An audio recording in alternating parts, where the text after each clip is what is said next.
All right, welcome everybody. Good afternoon. Thank you for joining us for the second day of the Raymond James Gasparilla Festival of the Arts. This is our 51st year, and we're so happy to be able to provide you our show in a virtual format this year. My name is Ashley Anderson. I am a past president of the board of directors and a long-standing volunteer, and I am here to talk with David Oleski, who is actually joining us live from the Bonita Springs Art Festival, where he just won Best in Show. So we are so grateful to have him here to talk about his work, and he is live actually in person. So if we have any internet issues, we'll keep moving. You'll still hear from us, but I wanted to welcome David and have him share a little bit more about himself. Thank you very much. I am David Oleski. I'm a still life painter from Westchester, Pennsylvania. I work in oil paint on linen canvas in a very traditional style, yet the scale and approach of how I work with the paint makes it a very contemporary presentation of a traditional format. Like you can see here, this still life painting of sunflowers. I'll zoom in a bit for you. And you can see really heavy brushwork, really bold colors. And up close, it's almost abstract, seeing all of the individual brush strokes. Whereas as you pan back, or even just seeing it smaller on your phone, you can tell it was done from observation, that I do look at every still life that is in front of me, referenced from natural sunlight. And everything I've learned in art school is the way I paint, trying to recreate the colors, the atmosphere, the space, the depth. And I believe there's no way you can get that realism combined with the gesture of the human hand than with real, honest observation. You can see on the other side here is another bouquet of flowers. This is red tulips in a clear glass vase. And again, up close, you can see it's just brush strokes. But then as you zoom back, it becomes a fairly vivid and realistic representation. We'll take a walk over here for a second. And here you can see behind me is 3 green apples. And I guess everything's probably reversed. They should be lit from the left side. So I'm pretty sure you've probably seen the reversed version of it where it's lit from the right. And as I said, I only work from natural light. So all of these colors are actually observed from reality, and I like to push the envelope, try to find the blues and the greens, try to find the colors that are actually in the reflection of the sky. So it's not just a little white mark. There actually is a really well-considered color in there. And I like to make every piece challenging. I like to constantly raise the bar of what I'm able to do. I believe as an artist, that's a really important thing, that you not just make paintings, but continue to make everything an education and in some way improve yourself. And then behind me here, you'll see is 3 vine-ripened tomatoes. And a lot of times you'll see, a very standard 3 in a row, which, as I said, that's the contemporary presentation of a very traditional approach to still life painting. Again, the reds are just vivid, and they almost challenge your ability to mix something brighter than what squeezes out of the tube of cadmium red paint, trying to make a saturation of color through observation so that you really can extrapolate as much volume and depth as possible just from observation. We can, right back here, this is a lovely brand new painting of 3 Bartlett pears. Again, you can see how I've taken green the entire way to the spectrum of blue. And the yellows, this is almost a yellow as I can squeeze it out of the tube. And, the offset, pattern of it, I believe is, it just makes it interesting. It's not 3 in a row, there's intimate spaces. There's a dialogue between the objects. These 2 touching, this intimate space between them, they create a dynamic. Makes your eye travel. These are the things that are interesting. Everything I do, as I said, I like to find what's interesting for me as an artist, not just to make a painting. That it should always be an education. Lately, my education is understanding green into blue, as it would be the direction of a teal. Well, here's a really interesting one over here. Let me show you this. This is a mango. We'll zoom in a little bit closer to this. So you can see a lovely transition of colors from dark reds the whole way to green, and at no time does it actually turn to gray. That I've circled the color wheel through the range of the yellows and oranges to connect red to this almost blue-green highlight. And there is no white highlight because mangoes have that leather texture. So it's almost like the color chips in a paint store. Yeah. And what I specifically do is I'll mix each individual color and just lay in the brush stroke, and then I don't play with it again.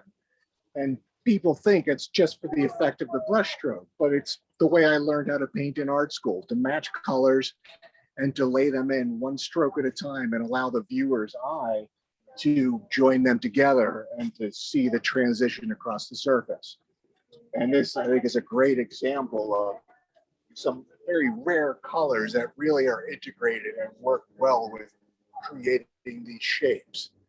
So take a walk outside. Hopefully it's not too bright and loud out here. I love this like 360 tour we're getting. It's very realistic. You can see here in the front is a more complex arrangement of 11 Granny Smith apples. And I always like to find the bag of apples that has a couple of red apples in the like the blush of red on one side, so that it's more complex than just studying red or just studying green to blue. And I'm actually studying how green transitions to red. And again, without ever just having a neutral gray. And I have a thing about prime numbers, and it's either 3 or it's 11. And it makes your eye continue to move throughout the composition. And again, it's about the intimate spaces. Some are closer. There's a dialogue between the gestures of the stems, and it's fun. It's fun. You can see this is a huge piece. This is 60 inches wide. I love working on that scale where I'm inside the painting, rendering a space that almost defies how you perceive the depth of it, because it's bigger than life, but at a distance it becomes a zoomed down version of real life. So I'll show you something really interesting now. After doing these still life paintings for many years, excuse all the background noise here, I started exploring abstract color fields, which is a completely separate body of work, which in my display, a different departure. I have my display actually separated into 2 different booths with 2 different bodies of work. There's connections in both the colors, the scale, the composition, but my understanding of color theory that I use for painting the still life, I come up with really interesting combinations, but then scrape it all out because it is oil paint and it stays wet for several days. And I would rework a whole area, even though I had some magic color combinations, they didn't work for the shapes I was trying to create. So this gave me the ability to just play with those colors that vibrated magically and just, play with the color and see how much could I create a color space, kind of like an impression of an after image of if you saw a color and then closed your eyes, how would you render that color? Wow. Or, you could close your eyes and face the sun. How would you paint something like that? So, and each one of these, are just, this is a 5-foot square, massive piece. It's just a passage of a cold teal through what's a very muted gray. It was done in it's called Valley of Clouds. It was done on a very cloudy, murky day.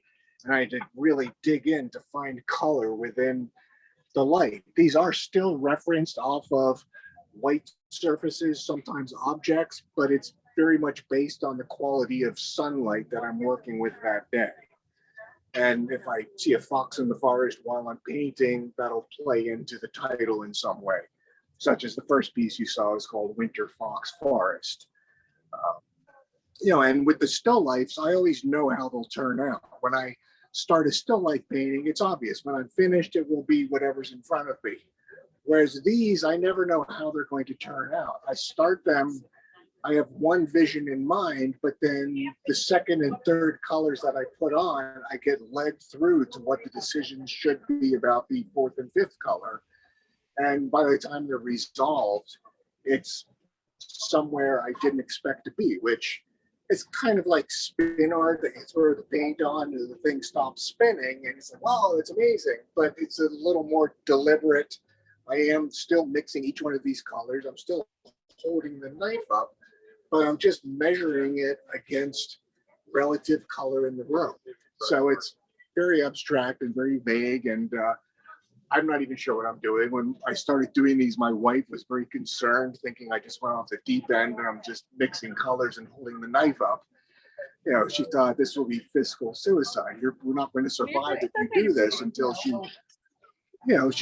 she saw people, really losing themselves in the paintings. And one of the first ones that I actually placed in a home, I was contacted after a show that I did, and the woman said, "You had a piece at your show, and when I was looking at it, my mother called my name and I had no idea where I was. I want that painting." So for the first time, I realized I'm doing paintings that won't just look good above a console, but it affects how people feel, that it actually changes them in some way. Absolutely. Which should really be the object of art. We're not supposed to just make something pretty that looks here. It's supposed to reach across the space and affect the viewer in some way, disquieting, energizing, even, bringing them to tears. So, that's part of why I love these paintings, that I'm tapping into a completely different thing than just decorative art. I mean, people do buy it because it would look great in their space. They aren't thinking about the colors, but most of the time, their response to it is how they feel from just certain color combinations. Yeah, well, so David, if you don't mind, I'm going to ask you a question here about the still life versus the other subjects now, these more abstract. What makes you choose which one? What makes you choose those subjects? It sounds like a lot of exploration in color really is part of that still life's journey rather than just the object itself. But if you don't mind telling us a little bit more about why you choose those still lifes as part of your subject. Certain things for me, are iconic, and they lend themselves to the marks I make, like the broadness of tulips, both the leaves, the stems, the gesture of the flowers. Mm-hmm. It feels like it lends itself more to the mark I make. That being said, I don't want to depend too much on just the mark my hand makes, because that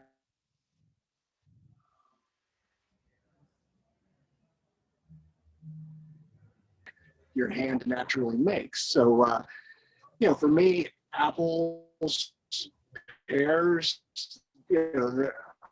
I've realized as I come to Florida that I'm painting northern fruits, and people would see this and be reminded of where they came from up north, and that's why they want to own something like apples, as opposed to, me painting pineapple, the transitions of color from both pears, how they'll, transition from vivid yellow to green to red. Certain things, like a pineapple, the grid work of it would be too challenging and distracting.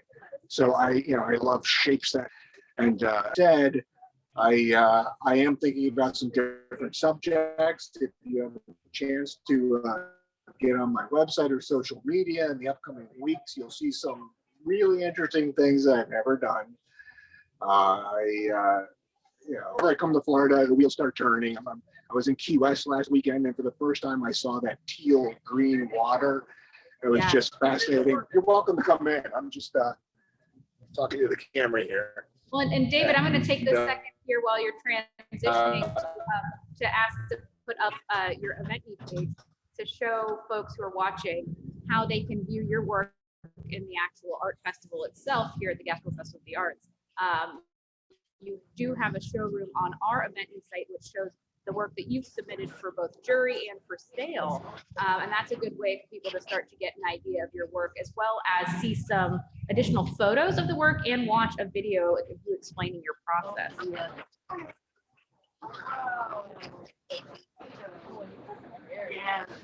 just a reminder for everyone watching that this is the way you can find David's work through the Gasparilla Festival of the Arts. You'll see some of the work that's actually been displayed that he's used in his kind of 360 tour of his booth at another festival. But make sure you take a look at those. And one thing I also wanted to note for David is David is in the Florida area right now. So while this show is happening live, he is available to deliver artwork potentially to you if you are in the Tampa Bay area over the next day or two. So something to consider as you're spending time enjoying David's work is that he happens to be with us at the moment just in Southwest Florida.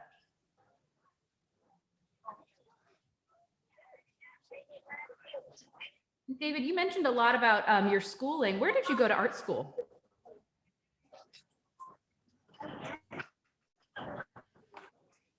Did you hear I that? actually went to Maryland Institute College of Art in Baltimore.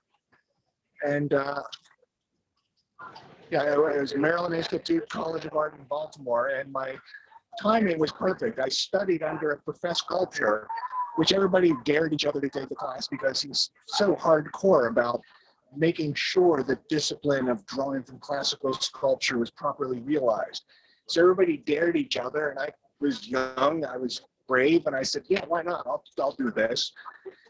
And at first I was humbled, realizing as you're trying to draw from either a cast or a carving, you can't be wrong. It's obvious what's there is in the stone, and your drawing can't be wrong.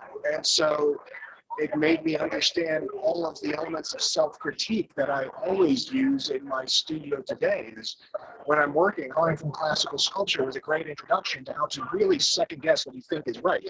And the same teacher, the same instructor also taught classes in still life and interiors with color theory and up into portrait painting. So I studied with this same professor for several semesters in a row, and then I became his technical assistant and would take notes on all of the students in the class and always be available to show. I've been following their progress and I know exactly what to say if they ask me something, but keeping it to myself, knowing they have to learn how to self-critique before I interject my input. So my art school experience was really valuable to who I am today as an artist.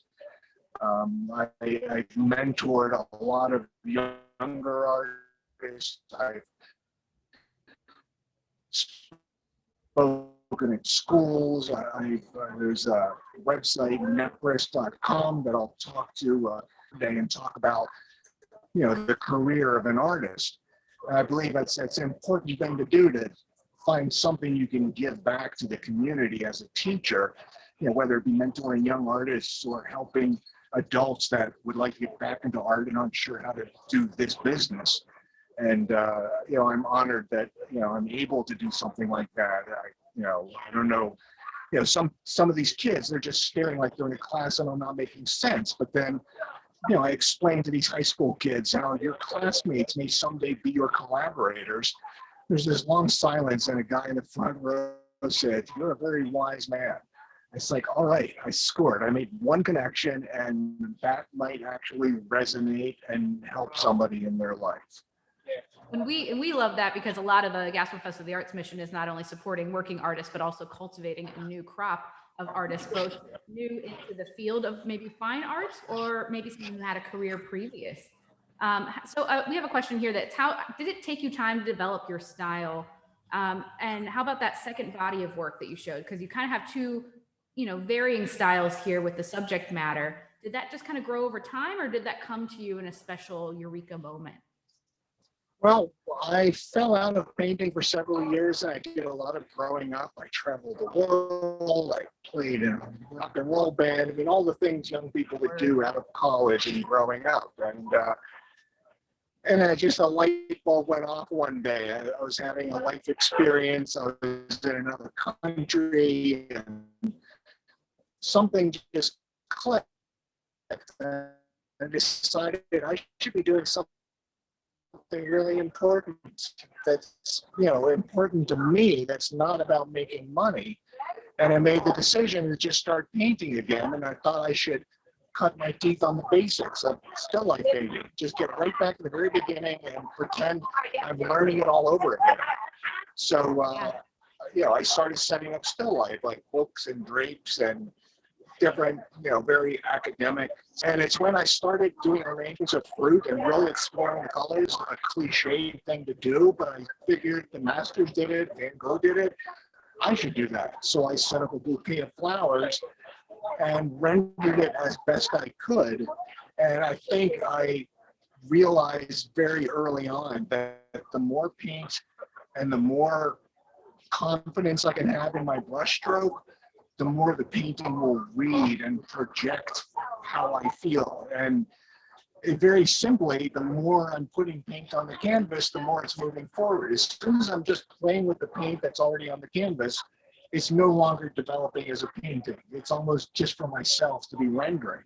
So when I would teach painting workshops, I would tell people that brush is a foot long for a reason, back up.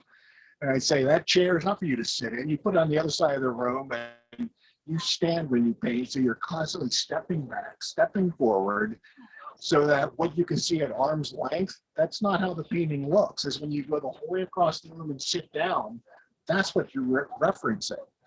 And that almost dictates that the work will read at a distance. So the style is very much based on that process of up front, it looks abstract, at a distance it comes together. And knowing it's finished when it comes together at a distance, not when it's polished and rendered up close. Yep. And, the abstract work, it just came about and, it was in frustration, in our lowest points, we come up with our greatest revelations. And I was having a bad year. I wasn't selling anything. And I'm realizing I don't need another painting of apples. And I just started scratching at it with the knife and just made this whole pattern of knife scratches all over this big painting I was working on. And suddenly something clicked. And I realized, let's try something different. So I got a blank canvas out. I put one apple in the center. And I started mixed blocking in the colors for the back of the table, the front of the table, and this small apple in the middle. And when everything was blocked in, using the knife, making all these marks, I very carefully scraped out the apple in the shadow and just worked the marks over it. And I lifted the apple off the table and I started studying what's different between the front of the white table and the back of it. And how do you create that variation with the color combinations? So it started as a very cerebral, very mechanical approach to just studying a white surface receding in space. But it became, flipping it upright and rendering it with all of those marks, top to bottom. The viewer doesn't know what it is. They just know somebody put a lot of time and thought into every one of these colors, and that's what elevates them in a way looking at it. What I'm setting out to do is not what they're seeing, but I'm okay with that. It's almost like the effect the painting has is the result of the energy I put into it, not necessarily what's on it. David, I just feel like I attended a master class of your technique, and I think our audience members, at least those of us who are in the room here helping do this live stream, have been very inspired by it, especially the detail of your process. So I thank you for that. I wanted to make sure that we had time to show your video, if that's okay, so people can get even further explanation to you. But before we cut to that video, I wanted to thank you for your incredible description and also for the 360 tour of your booth. For those of you who are watching it, you get a good idea of the scale of David's work because of the fact that he just took you all around. So I please encourage you to visit his event site. And David, if you're okay with it, we're going to put your video on and let you get back to your show. If you could please just share on, as we go to your video, how people can reach you beyond our Gasparilla Festival of the Arts site. So your social media, your website, share a little bit how people can find you beyond this festival. Okay, well, my name is David Oleski. That's Olski. And you can find me through davidoleski.com. On Instagram, search for David Oleski. YouTube, it says youtube.com/David Oleski. Again, Facebook, davidoleski.paintings. And it's just my name, and I'm on every social media from Twitter to YouTube to Vimeo. But you won't see me dancing on it. It's okay. We're gonna sign you up for masterclass, and that's gonna be your new gig. Thank you, David. We're going to cut to your video, but I cannot be more grateful for your time, and thank you for sharing that insight. That was an incredible description of your work, and congratulations again on winning Best in Show down there in Bonita Springs. Thank you so much, and especially thank you for the privilege of being part of the event this weekend.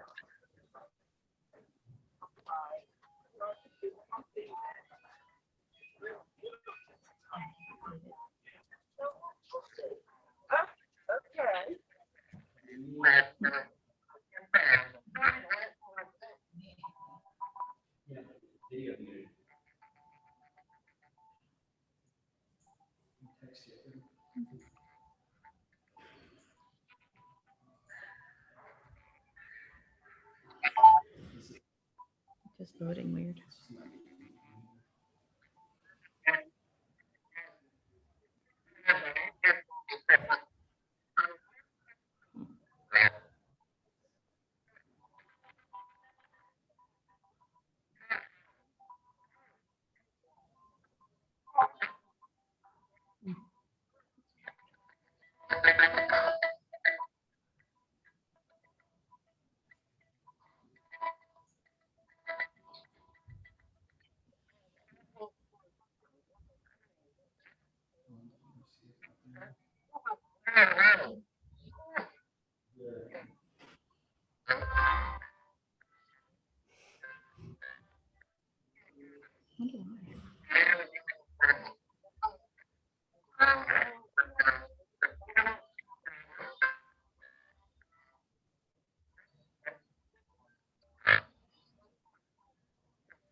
I guess you could just feed.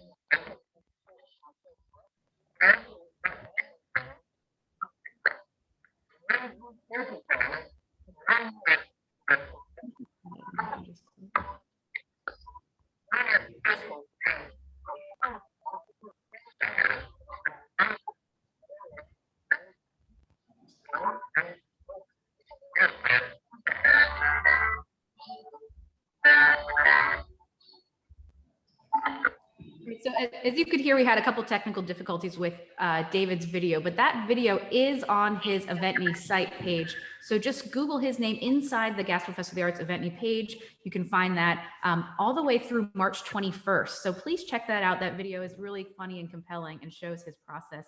And it is there right as you get to his showroom. You'll be able to see that video right away. So thank you all for your time today, and enjoy the rest of the art festival.